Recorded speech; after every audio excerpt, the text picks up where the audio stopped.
for your houseplants and the things that you need to know.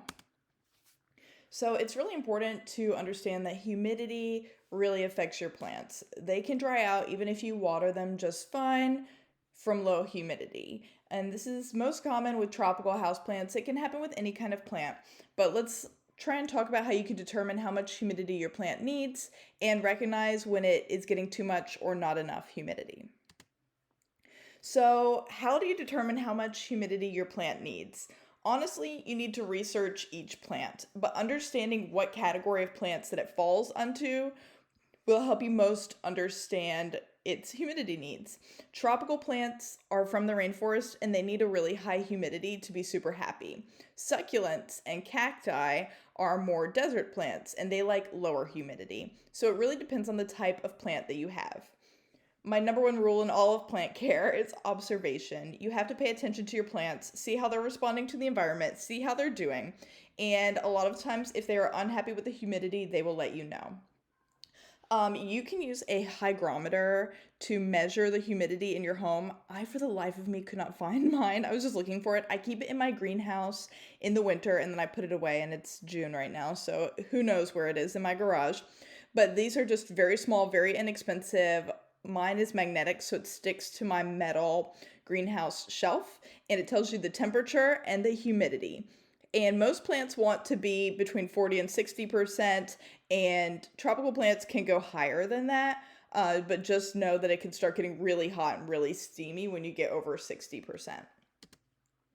So, what are some signs that your plant needs more humidity? The most common sign is brown tips or crispy tips of your leaves. If you know that you're watering them well, nothing's changed with the watering, they haven't moved to a new spot, but the tips are getting dry and crispy on the edges, then that is a sign that your plant needs more humidity. They could also start wilting and just looking a little bit sad and droopy, and they could have slower or stunted growth.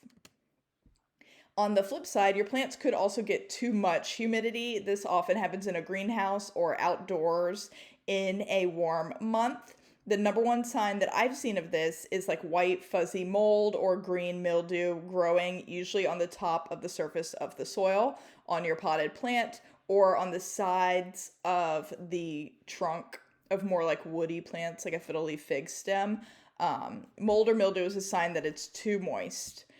They can also get yellowing leaves. This is not the most common sign of yellowing leaves, but yellowing leaves usually is overwatering, and too much humidity is kind of excess moisture. So it could be that. And if it gets way too humid, the roots could even rot, which will kill your plant.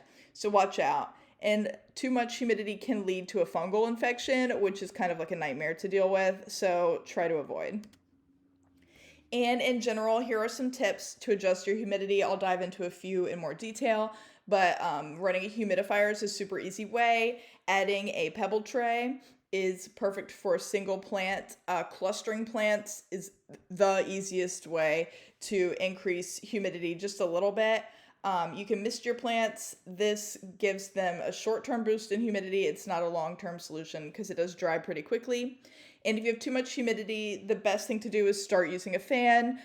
Don't water too often. Consider bottom watering, which helps keep the surface of the soil dry. Make sure you have good drainage holes and move your plants away from humid rooms in your home, like kitchen, bathroom, screen porch, anything like that.